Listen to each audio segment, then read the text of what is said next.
ఏదో టార్గెట్ చేసి మాట్లాడడం కదా, ప్రతిదీ అంటే మైనస్ ప్లస్లు మాట్లాడుకుంటే కొంచెం ఓపెన్ అప్ అయ్యి ఒక ఎడ్యుకేటింగ్గా ఉంటుందేమో జనాలకన్న విషయంలోనే ఈ ఇంటర్వ్యూ సార్. బట్ ఒక్కటి నేను సారీ మీరు చెప్పండి.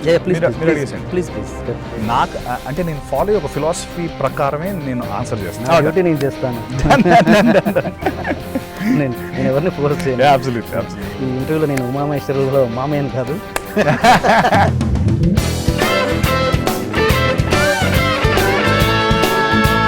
నేను మీ గురించి కూడా నేను తర్వాత చెప్తాను. చెప్పండి. ఇప్పుడే చెప్తాను.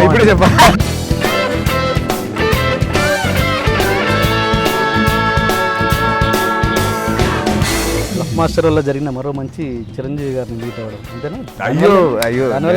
దానివల్లే సార్. ఆ ఇన్సిడెంట్ అసలు కళ్ళకి కట్టినట్టు చెప్తారు సత్య అని చాలా మంది చెప్పారు. ప్రతిదీ కార్ దిగిన దగ్గర నుంచి అసలు నెక్స్ట్ లెవెల్ ఎక్సైట్మెంట్ సార్. అంటే ఫస్ట్ ఆ బ్యారికేడ్ లేచింది, ఆ టోల్ గేట్ లోపలికి వెళ్ళాను. లోపలికి వెళ్ళిన తర్వాత ఇంకొక గేట్ ఉంది, పెద్ద గేట్. నాకు టెన్షన్, ఆ గేట్ లోపలికి వెళ్ళాలి నేను యాక్చువల్లీ. అంటే ఆ టోల్ గేట్ దాటి లోపలికి నేను వెళ్ళి ఆయనతో కూర్చొని పర్సనల్గా వాళ్ళ ఇంట్లో కూర్చొని మాట్లాడతానని ఐ వుడ్ సే ఆయన నన్ను నెక్స్ట్ ఇంకో 10 years వరకు ఫ్యూల్ చేసి వదిలేశారు. లోపల ఒక ఫైర్ వెలిగించేశారు.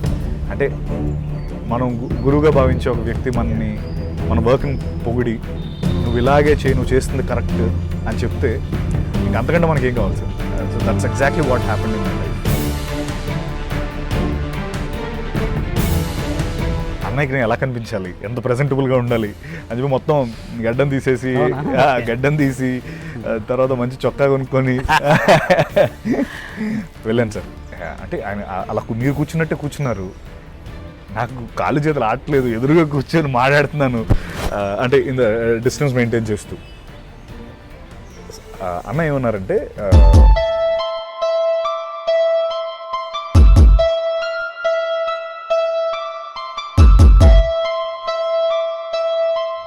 చాలా పాజిటివ్ థింగ్స్ ఉన్నాయి సత్యాన్ని గురించి. కానీ ఓకే, నేను నెగిటివ్ నుంచే స్టార్ట్ చేస్తాను. ఒక సత్యదేవ్ హీరో మెటీరియల్ కాదని కొంతమంది ప్రొడ్యూసర్స్ ఎందుకు అనుకుంటున్నారు? గొప్ప నటుడని యాక్సెప్ట్ చేస్తున్నారు, బట్ హీరో మెటీరియల్ కాదని ఎందుకు అనుకుంటున్నారు?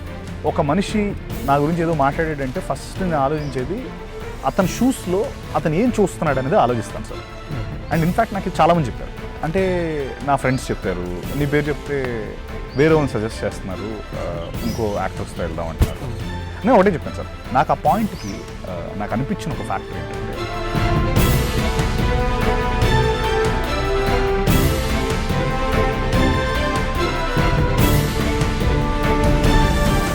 హీరో ఇప్పుడు ఉన్నారు బ్లాక్ మాస్టర్కి ముందు అనుకున్న hero sir. I know details తెలుసు, బట్ ఆ హీరో ఎప్పుడైనా ఎలా రియాక్ట్ అయ్యాడు ఈ విషయంలో, సత్యదేవ్ విషయంలో ఎలా ఫీల్ అయ్యాడు? తర్వాత ఎప్పుడైనా ఫేస్ టు ఫేస్ కలిసారా మీరు? కలిసాం సార్, కలిసాం. ఇన్ఫ్యాక్ట్ సినిమా రిలీజ్ అయినప్పుడు తను పొగిడారు కూడా. నాకు తెలిసి ఒక cinema, I don't want to mention the films name, ఆ సినిమాకి చాలా స్ట్రగుల్ అయ్యాడు సత్యదేవ్ అన్నది చాలా విన్నాను. ఏంటంటే ఫస్ట్ ఆ సినిమాకి సత్యదేవ్ సెలెక్ట్ చేసి తర్వాత మళ్ళీ తీసేయబడి ఏదో చిన్న ఈగో ప్రాబ్లం వల్ల తీసేసి మళ్ళీ దాంట్లో జాయిన్ అయ్యే ప్రాసెస్లో సత్యదేవ్ పడ్డ తతంగం అంతా ఇంత కాదు, అసలు ఆల్మోస్ట్ ఏడ్చాడు అన్ని రేంజ్లో విన్నాను. మరి ఎవరు చెప్పారు సార్? అంటే సార్ టు బి ఆనెస్ట్, రోడ్ల మీద ఏడ్చుకుంటూ తిరిగామని అంటే సార్ ఈ డీటెయిల్ ఎవరు చెప్పారు? అంటే చాలా బాధ అయితే వేసింది సార్. అంటే అక్కడ కొంచెం ఏడు ఆటోమేటిక్గా వచ్చింది. పెద్ద బ్యానర్లోకి ఎందుకు ఎంటర్ అవ్వలేకపోతున్నాడు? Commercial success sir, definitely. ఎందుకంటే నేను పెద్ద బ్యానర్స్ అందరినీ కలిశాను, అంటే వాళ్ళు ఎలా వర్కింగ్ స్టైల్ నాకు తెలుసు. నా మీద ఎవరికి ఇండివిజువల్ ఏముంటుంది సార్, నేను చెప్పింది. తన లిమిటెడ్ అంటే ఒక బావిలో కప్పలాగా లిమిటెడ్గా కాంపౌండ్లోనే ఎక్కువగా స్పెండ్ చేస్తుంటాడు. లైక్ లక్ష్మీ భూపాల్ గారు అండ్ రఘు కుంచే గారు అండ్ ఇలా.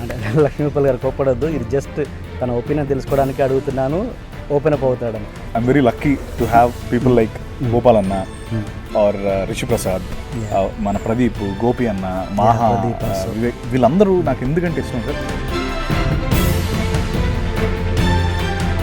బట్ విజయ్ దేవరకొండకి ఒక స్టార్డమ్ వచ్చింది, సత్యకు అంతే స్ట్రగుల్ పడ్డాడు. సార్ విజయ్ ఎంత పడ్డాడో సత్య కూడా అంతే స్ట్రగుల్ పడ్డాడు. విజయ్కి వచ్చిన స్టార్డమ్ సత్యకు రాలేదు. అలాంటి కంపారిజన్స్ ఎప్పుడన్నా చేసుకుంటాం. బయట చాలామంది చేసి నన్ను అడుగుతారు, ఫ్రెండ్స్ కానీ అడుగుతారా? అడుగుతారు. ఓకే. అయితే నేను ఒకటే నమ్ముతాను సార్, మీరు అన్నట్టు ఈ మధ్య రాగల 24 గంటలు డైరెక్టర్ శ్రీనివాస్ శ్రీనివాస్ గారు. మామూలుగా ఒక డైరెక్టరు అలాంటి ఫ్లాప్లో ఉన్న డైరెక్టర్స్ ఒక ఒక ఒక అవుట్డేటెడ్ హీరో ఎవరైనా పట్టుకోవడానికి ట్రై చేసి సినిమాది మంచి సబ్జెక్ట్తో వెళ్ళడానికి ట్రై చేస్తారు. Right sir. బట్ ఒక ట్రాక్లో వెళ్తున్నాడు సత్యదేవ్. శ్రీనివాస్ రెడ్డి గారితో చేయాల్సిన అవసరం, అంటే శ్రీనివాస్ రెడ్డి గారు అప్పటివరకు కామెడీ సినిమాలో తీశారు, ప్లస్ ఇలాంటి థ్రిల్లర్స్ కూడా పెద్దగా ఆయన చేయలేదు. ఏంటి ఏ నమ్మకం? ఫస్టే కథ చెప్పినప్పుడు నేను చేయనని చెప్పాను. ఓహో. నేను చేయను సార్, ఇది నేను నా వల్ల కాదు సార్ అని చెప్పాను. ఎందుకు అంటే సాగర్ చంద్రతో చాలా గొడవ ఏంటంటే అసలు నేను చేయని క్యారెక్టర్ని గొడవ అయ్యో. చిన్న చిన్న క్యారెక్టర్స్ అత్తారింటికి దారి కావచ్చు, ముకుంద కావచ్చు, లేకపోతే ఇంకొకటి ఏదో ఎందుకు చేయాల్సి వచ్చింది సార్? నాకు ప్లాట్ఫామ్ లేదు కదా సార్. అంటే నాకు that was the only way that నా మిస్టర్ పర్ఫెక్ట్ ఏమనిపించేది అది చేస్తున్నప్పుడు? ఏమనిపించేది కదా సార్, ఇలానే వెళ్ళాలి, ఇదే ప్రాసెస్. ఆ సినిమాలో నాకు మిస్టర్ పర్ఫెక్ట్ ఎంత ఇంపార్టెంట్, నాకు ఈరోజు ఉమామహేశ్వర్ ఎంత ఇంపార్టెంట్, మిస్టర్ పర్ఫెక్ట్ అంతే ఇంపార్టెంట్ సార్. ఎందుకంటే మిస్టర్ పర్ఫెక్ట్ లేకపోతే నేను లేను. నాకు ఇండస్ట్రీలో ఎవరు తెలియదు సార్, ఫస్ట్ రిషి నన్ను పిలిచి, అంటే ఐ మీన్ రిషికి నన్ను ఒక ఫ్రెండ్ పరిచయం చేసినప్పుడు మనోడు ఏంటి హీరో అయిపోతావా అది అని చెప్పి తిట్టాడు సార్. తిట్టడం అంటే కొంచెం నన్ను హేళన చేసాడు. ఎట్లా?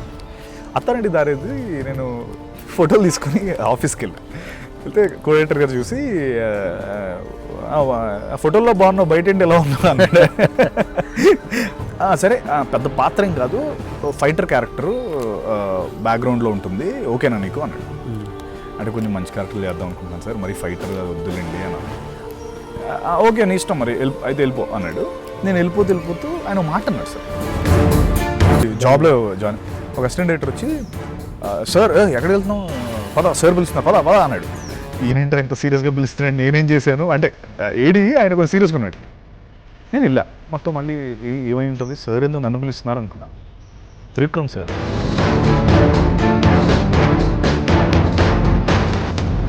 నీ పేరేంటి? సత్యదేవ్ సార్. ఓకే నువ్వు నీ ఫోన్ అన్నా.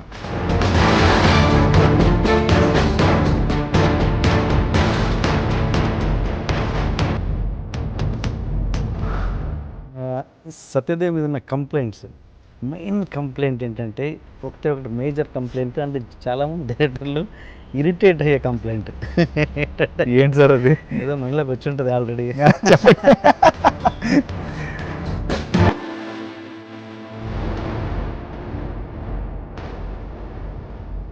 ఆఫ్ఘనిస్తాన్లో 30 రోజులు మేము ఉన్న తర్వాత మాకు జరిగిన ఎపిసోడ్స్ అన్ని కలిపి ఒక సినిమా తీయచ్చు. అంత బ్యూటిఫుల్ ఎపిసోడ్స్, అంటే బ్యూటిఫుల్ ఎపిసోడ్స్ అనమాట. అంటే సార్ నా నుదుటి పైన ఇలా గన్ పెట్టారు సార్.